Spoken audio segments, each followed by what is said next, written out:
The wind had a voice that winter night, low and restless, dragging its hymn across the lonely valley. Amelia Rosewood pressed her shoulder against the cabin door until the latch caught, the draught still seeping in through the cracks like a thief of warmth. Snow clung to the hem of her faded dress, melted droplets running cold down her legs as she set the last of the firewood by the hearth. The blaze there was small but stubborn, shadows moving like restless spirits across the log walls. She was only 21, though the years of silence had already aged her in ways she could not name. Alone since her parents' passing, she carried her solitude like another layer of clothing, threadbare, heavy, impossible to set aside. The storm outside thickened, snow beating against the shutters in sharp bursts. She knew the townsfolk would be huddled in their own parlors, oil lamps glowing, laughter muffled behind curtains. They never thought of her except to whisper. She had overheard them once at the mercantile. "That girl won't last. She's a shadow, not a woman. Best she vanish into the hills." Their words lingered even here, miles from their wagging tongues. Loneliness had its own echo, and tonight it pressed hard against her chest. She sank to the rocking chair her father had built, staring into the flames until her vision blurred. The fire spoke in little cracks and sighs, the kind of language she understood best, quiet, steady, unassuming. Yet beneath that comfort, a question coiled. How much longer could she endure in a world that had no place for her? Then came the sound that broke the storm's chant. Hoofbeats, slow at first, then closer, drumming through snow. Amelia stiffened, every muscle sharp with fear. No rider sought out her cabin at such an hour unless driven by need or worse. Her hands flew to the rifle propped against the wall, though the weight of it trembled in her grip. She pushed aside the curtain. Out of the pale blur of snow, two figures emerged, giants astride weary horses, their shapes broad, their skin bronze beneath the storm's silver. They dismounted without haste, snow sheathing their long hair like crowns of ash. Even through the flurry she saw it. Both men bore white strands where youth had once burned black, their chests bare despite the cold, only blankets slung across massive shoulders. Their faces carried the sculpted lines of age and exile, scars traced like maps across flesh. Apache. Her mind whispered the word, and fear struck through her like lightning. The same townsfolk who dismissed her had always warned of them, painting tales of raids and blood. Yet what she saw was not savagery but weariness, as if the storm had carved hollows in their bones. They approached the door with a dignity that chilled more than any weapon. Amelia's pulse beat in her throat, but she did not run. Something in their silence, measured, reverent, held her still. A heavy knock shook the wood, snow falling from the lintel in answer. She cracked the door, rifle raised though her hands quivered. Firelight spilled into the night, glinting off their eyes, dark, steady, endless as canyon shadows. The taller of the two, broad-shouldered and scarred across his chest, spoke in a voice low and grave. "Shelter." Just one word, yet it carried the weight of centuries. His companion, hair long and white like winter itself, nodded once, his breath clouding in the bitter air. Amelia hesitated, fear pulling one way, loneliness another. If she refused, the night would swallow them, perhaps her too. If she accepted, she would bear the judgment of every whispering tongue in town, should word ever travel. She thought of the mercantile, of baskets overturned in the mud, of faces turning away as if she carried plague. Their rejection had already sentenced her. What more could it cost? With a breath like a prayer, she lowered the rifle. "Come in." The men ducked beneath the doorframe, towering even as they entered, filling the cabin with their presence. Snow fell from their hair to the plank floor, melting into little rivers. She stepped back, heart hammering, watching them absorb the small room, as though they had carried silence on their backs and laid it down here. The fire snapped, revealing more. The elder with a scar slashing from collarbone to ribs, the younger by a year with eyes gentler, almost sorrowful. They did not speak again. Instead, they shed wet blankets and moved toward the hearth, crouching low, their enormous hands spread to the flames like children in awe of its warmth. Amelia busied herself with a pot of water, though her fingers fumbled the ladle.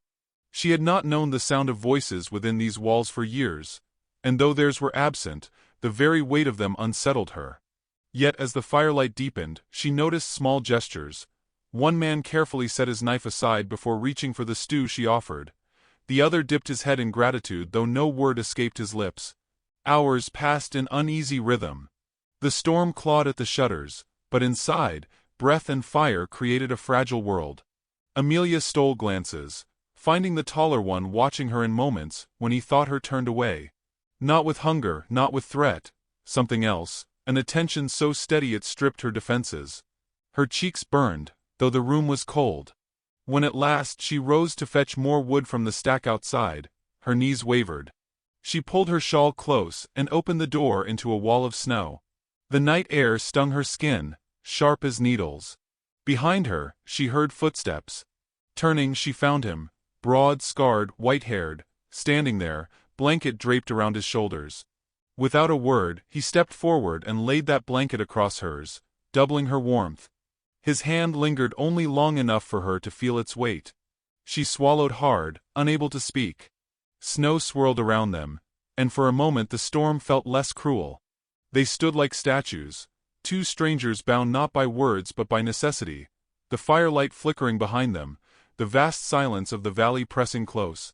Amelia met his gaze. It held no demand, no promise, only recognition, as though he had seen her loneliness long before she admitted it herself. Something shifted within her, a small cracking sound, like ice giving way to running water.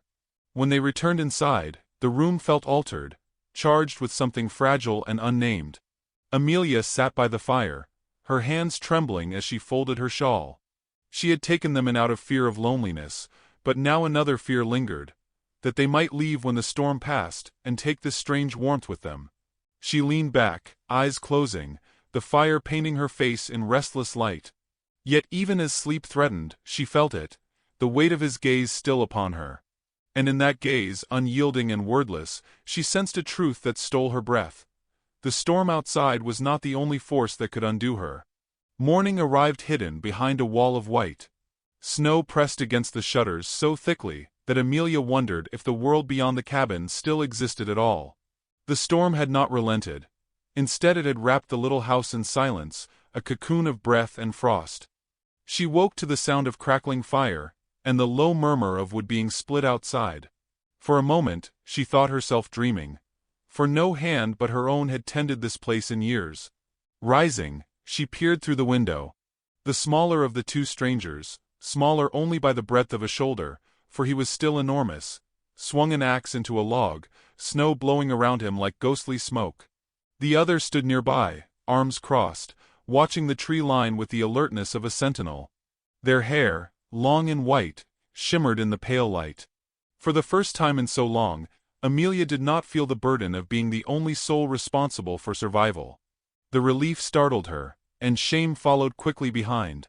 When they returned inside, snow melting off their shoulders in rivulets, she had already set the iron pot on the fire. She had little, some dried beans, a strip of salt pork, a handful of potatoes, but she stretched them into a stew. The men settled by the hearth, speaking softly to each other in a language she could not understand, their voices like the rumble of distant thunder.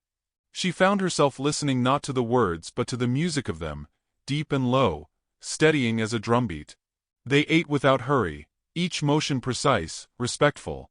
One bowed his head slightly before lifting the spoon, as though honoring even the meager meal. Amelia could not remember the last time anyone had treated her cooking with reverence. In town, she was the butt of careless jokes, the subject of pity disguised as scorn. Here, in this fragile stillness, she felt seen, not as a failure, but as a woman capable of sustaining life. Later, while she mended a tear in her shawl, she caught sight of the scarred one. Dakota, she would later learn, studying the quilt folded at the foot of her bed. He did not touch it, only straightened its edge with a hand roughened by years. That quilt had been her mother's, sewn in another winter when laughter had lived in this house. Amelia's throat tightened. She wanted to snatch it away, to guard it against the intrusion of strangers. Yet the gesture had not been careless. It was careful, almost tender, as though he knew what it meant to cradle something fragile. The firelight deepened as evening came, shadows stretching long. Amelia stirred the coals, the orange glow rising up to touch her face. The other man, Nokomis, produced a piece of wood from his pack and began carving. The knife moved deftly, shaving curls that fell like ribbons into the fire. When the shape emerged, a bird, wings tucked, head bowed, he set it near her on the table. No words. Just the gift, simple and whole. Amelia stared at it, the quiet weight of gratitude flooding her chest until she had to lower her eyes. Time, measured by the storm's breath, slowed to a rhythm she had forgotten. They worked as though they had always belonged here. Nokomis repairing the hinge of her door, Takota tending the fire when she grew weary. Amelia found herself breathing easier, though her mind still battled with the echo of town gossip. What would they say if they saw her now, alone in a cabin with two Apache giants, men who carried the mark of a history feared and misunderstood? They would condemn her without hesitation. And perhaps, part of her believed, she deserved such condemnation for needing them so desperately. That night, sleep refused her. She lay awake listening to their breathing by the hearth, steady as the sea. At last, restless, she slipped outside. The storm had softened to a gentle fall, flakes drifting like ash across the silent valley. She stood in her shawl, breath misting, staring at the endless white that swallowed all paths. Behind her, the door creaked. She turned to find Takota stepping into the snow, blanket wrapped around his shoulders. He did not speak.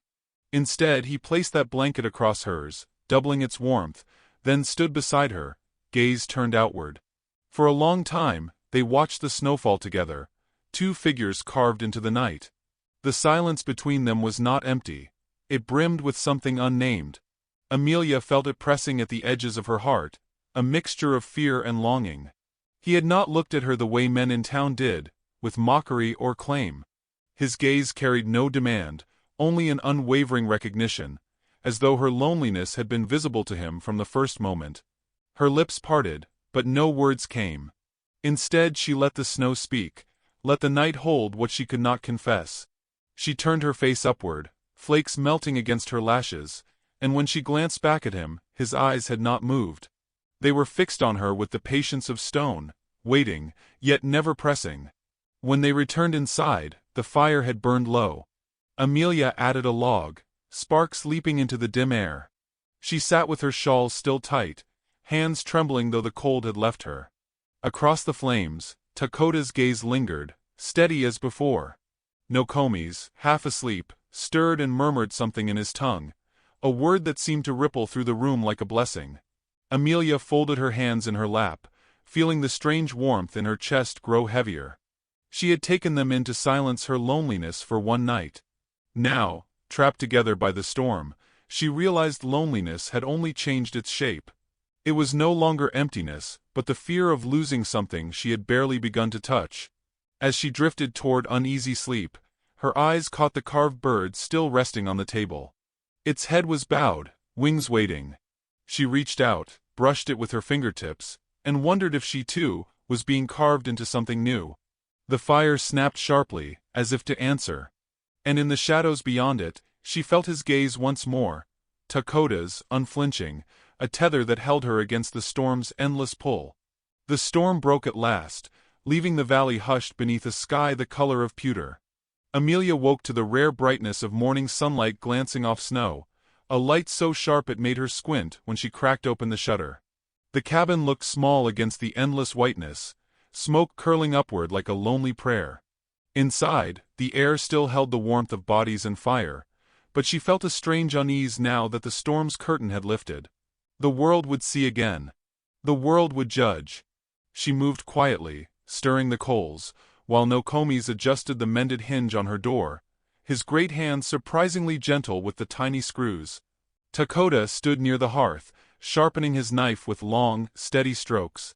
Every movement was precise, unhurried, yet Amelia sensed beneath it an awareness of change. They had all survived the storm, but survival in this land never came without cost. By midday, the crunch of wagon wheels on snow reached her ears. Amelia stiffened. Few traveled out this far unless bearing news or suspicion. The sound grew louder until horses appeared beyond the rise, steam rising from their nostrils. Two figures rode at the head.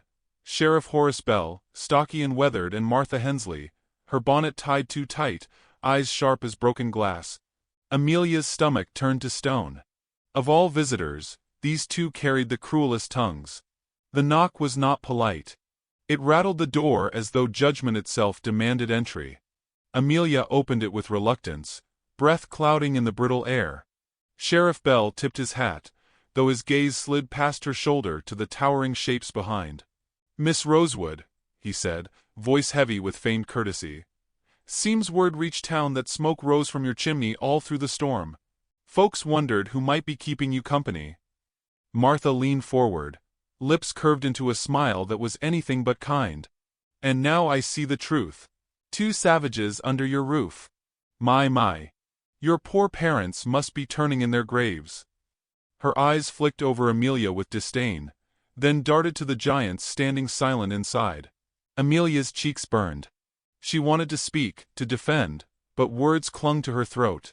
She felt Takota's presence behind her, immovable, silent, a wall of calm strength, and the weight of it both steadied and terrified her. "They needed shelter," she managed, her voice trembling. "The storm would have killed them." The sheriff's mouth tightened. "That may be. But you're a young woman alone. Reputation's a fragile thing in these parts. Folks already whisper. Harboring men like that," he paused, lowering his voice as if sharing gospel, "it could ruin you." The words struck like a lash. Amelia's mind returned to the mercantile, to laughter behind hands, to children pointing at her patched dress. She had spent years trying to bear that shame quietly.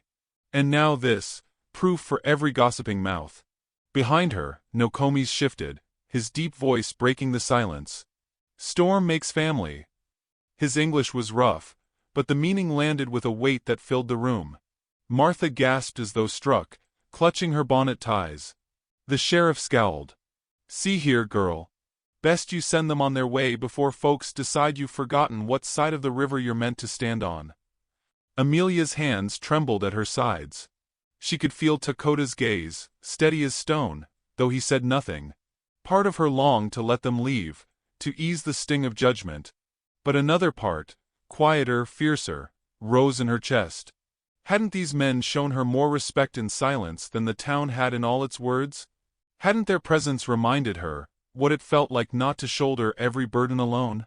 "I won't turn them out," she whispered. The words surprised her, small but unyielding. Martha's face twisted, scandal flashing in her eyes. "Shameful." She tugged at the sheriff's arm, her voice shrill. "Come away. She's lost." But the sheriff lingered, gaze narrowing. "Suit yourself, Miss Rosewood. Just know the town keeps its memory sharp. And once a name's stained, it rarely washes clean." With that, he pulled his reins, the wagon groaning as it turned back toward town. When the door shut behind them, Amelia collapsed onto the chair, breath ragged. The silence that followed felt heavier than any storm. Shame flooded her cheeks, hot and burning, though no one spoke. She covered her face with her hands, fighting back tears. Then, slow as the falling snow, she felt movement near her.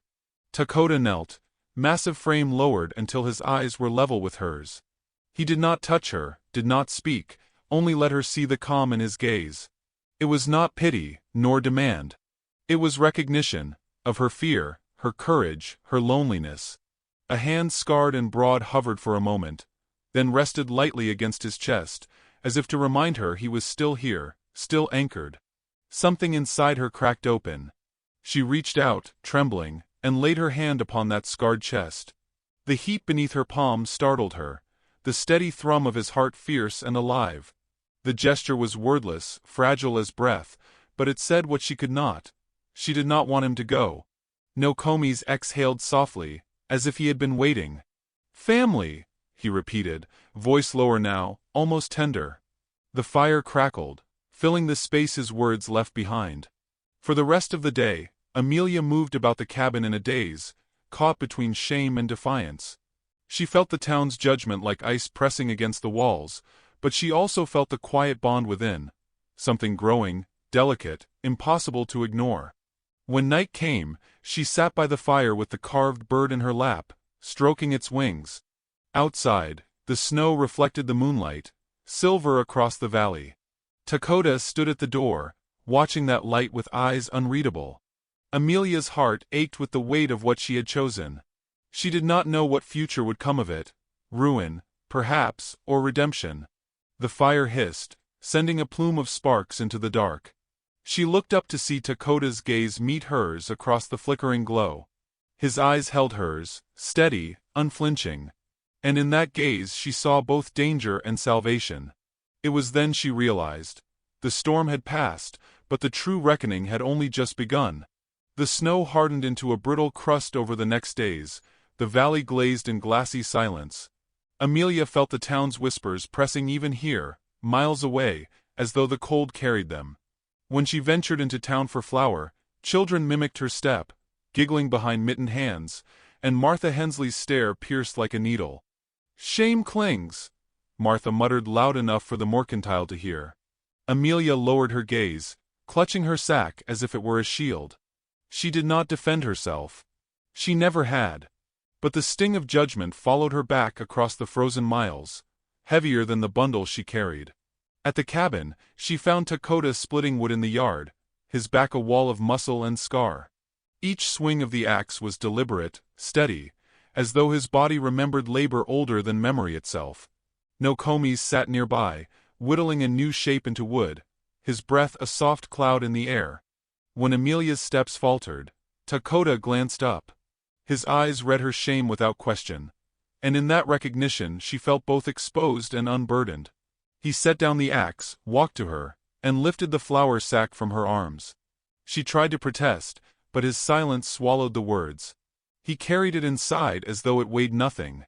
That evening, she attempted to chop wood herself while the men prepared snares. Her hands shook, her strikes shallow, splinters flying wild.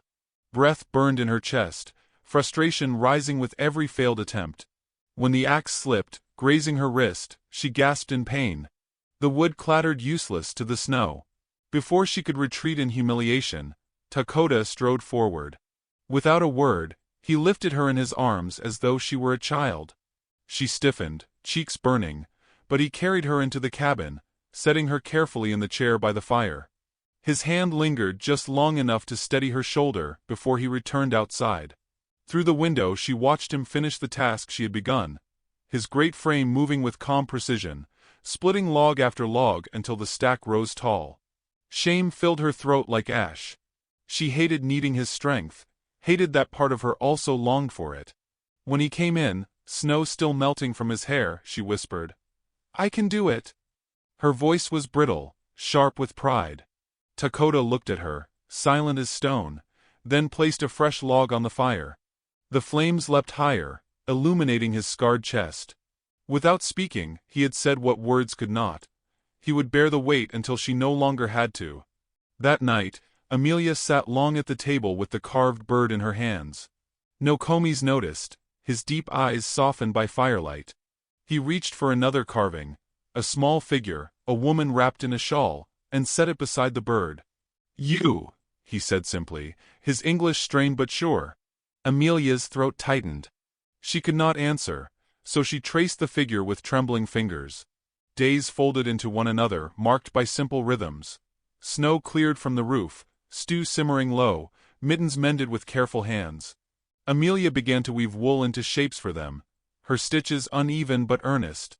When she offered Dakota a pair, he accepted without hesitation, pulling them onto hands scarred and broad. His nod was small, but it pierced her deeper than words. Still, the town's shadow grew longer. A wagon rattled past one afternoon, voices carrying. She caught the words disgrace and ruined, each one striking her like a pebble against glass. She kept her eyes on the floor as the sound faded, but Dakota, standing at the window, remained still for a long time.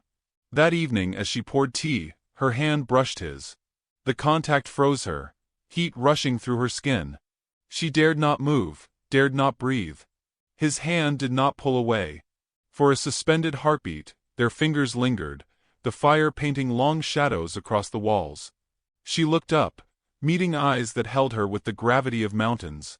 Then Nokomis shifted in his chair, the moment scattering like sparks into ash. Amelia retreated to her bed that night with her heart trembling. She pressed her face into the quilt, inhaling the faint scent of wood smoke, wondering what it meant. That small touch, that steady gaze. She feared it, longed for it, despised herself for needing it.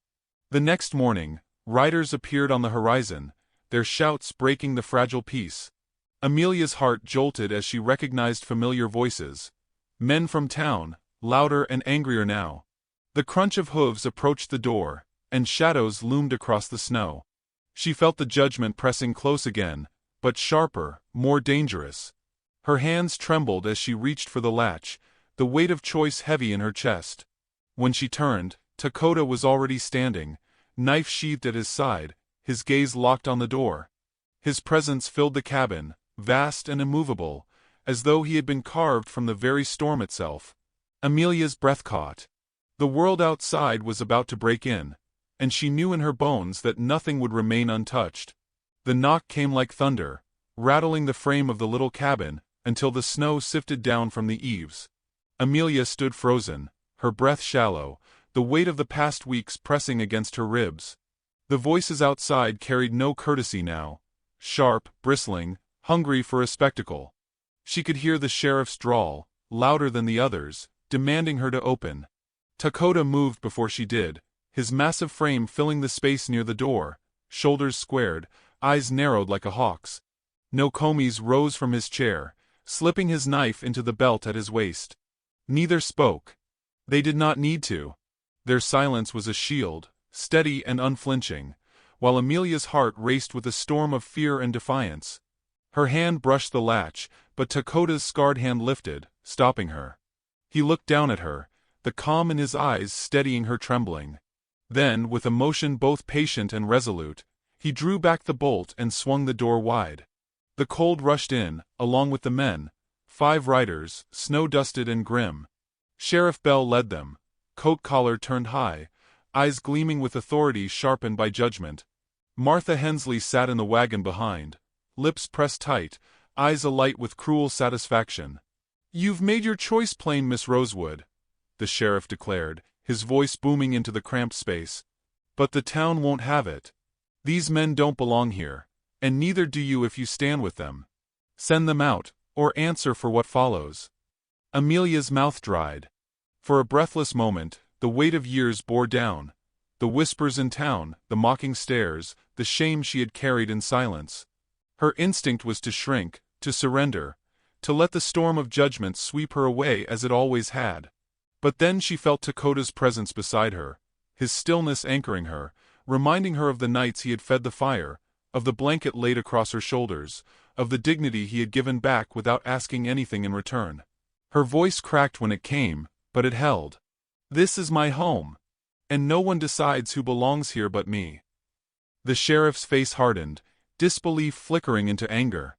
"Girl, you're a fool. A good name is worth more than your pride. You'll be cast out same as them." "I already was," she whispered. The truth of it rose like flame, fierce and undeniable. The men shifted, their hands twitching near their holsters. Snow drifted heavier outside, the world shrinking to this one moment. Dakota stepped forward, his shadow swallowing the doorway, his chest bare against the cold. His scars told stories no words could match, of battles survived, of losses endured, of a strength that would not bow to threats. He did not raise his knife. He did not need to. The power of his silence held them all. Nokomis placed a hand on his brother's shoulder, grounding him, then spoke with the careful weight of a man who had chosen his words. "We leave, storm takes us. She opens door, storm takes her too. Here we stand. Together." His English was rough, but the meaning struck with the force of thunder.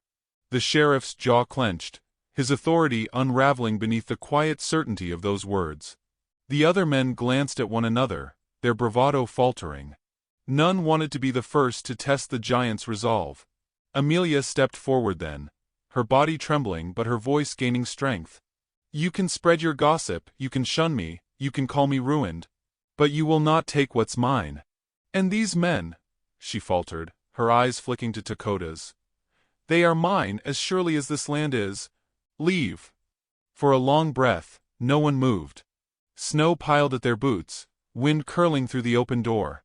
Then, slowly, the sheriff spat into the snow. "You'll regret this." His words carried more bitterness than conviction. He turned his horse, and the others followed, muttering.